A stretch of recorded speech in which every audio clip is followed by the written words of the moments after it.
ng mga nagmamahal sa akin, sa amin, lalong-lalo na doon sa mga sumusuporta. Nagpapasalamat po ako.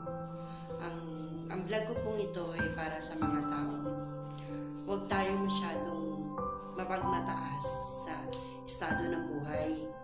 Ngayon po sa panahon na to, hindi na po tinitignan kung anong trabaho mo, ano estado mo sa buhay. Kasi sa panahon na po ngayong ito, wala na po mayaman mahirap, pare-pareho na po tayo. Unang-una, ang mga bilihin nagmamahal.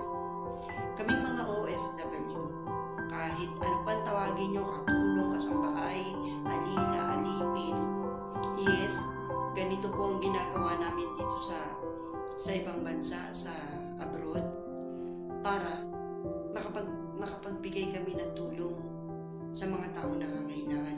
Ako personally, hindi ko minamalit ang mga taong OFW na katulad ko, or kahit ako nakatapos ako ng pag-aaral, pero hindi ko minamaliit kung sino man yung taong nakakaharap ko. Unang-una, pareho tayo na kinakain. Bigas din ang sinasaing.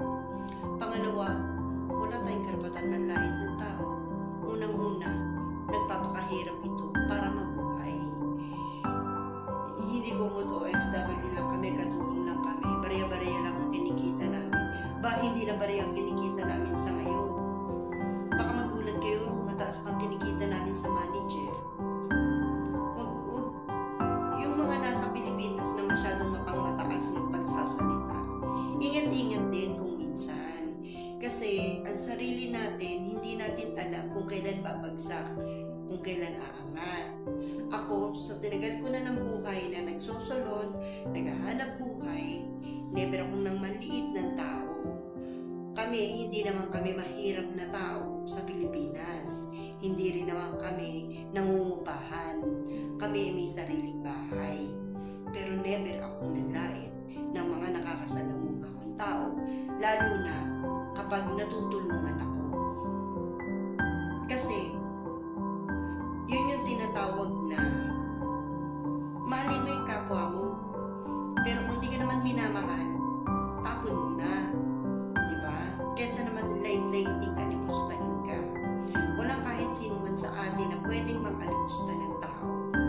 Maliit man yan o malaki man yan, kinikita niya. Importante, pinagpaguran. Barya-barya man yan, kinikita ng isang tao. Ang importante, hindi hinihingi sa'yo yung pinanggagastos sa buhay niya. Kung ano man yung personal na buhay, hindi mo dapat panghimasukan, unang-una, pag wala kayong ambag. Po, kasi binlag ko to para sa mga taong mapagmataas. Binlag ko to, talagang galit na galit ako sa mga taong akala mo nakahiga na sa gintong kama or kumakain na sa gintong kutsara. Kahit pa kumakain ka sa gintong kutsara, iayos mo ugali mo. Iayos mo ang sarili mo para hindi ka nababastos. Kung ayaw mong mapunan ng iba, huwag mong gagawin sa ibang tao yung ginagawa mo. Sabi nga ng nanay ko, kung ayaw mong batuhin ka na bato, huwag kang pumukul. Hirap kasi sa atin Akala ng iba, kumot tahimik ka, takot ka. Kumot tahimik ka, hindi ka marunong. Kinakalma ko lang sarili ko kasi ayokong i-level ang sarili ko sa isang tao na mababa ang pagtingin sa sarili. Kung hinuhusgahan mo ako na mababa ang tingin mo sa sarili ko, mas mababa ang tingin ko sa'yo.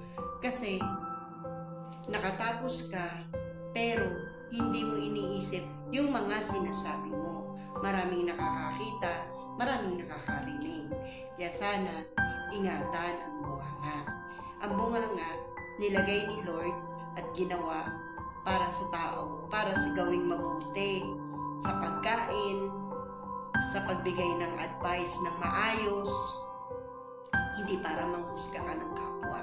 Kasi wala kang karapatan. At wala kang ambag dun sa taong minuhusga.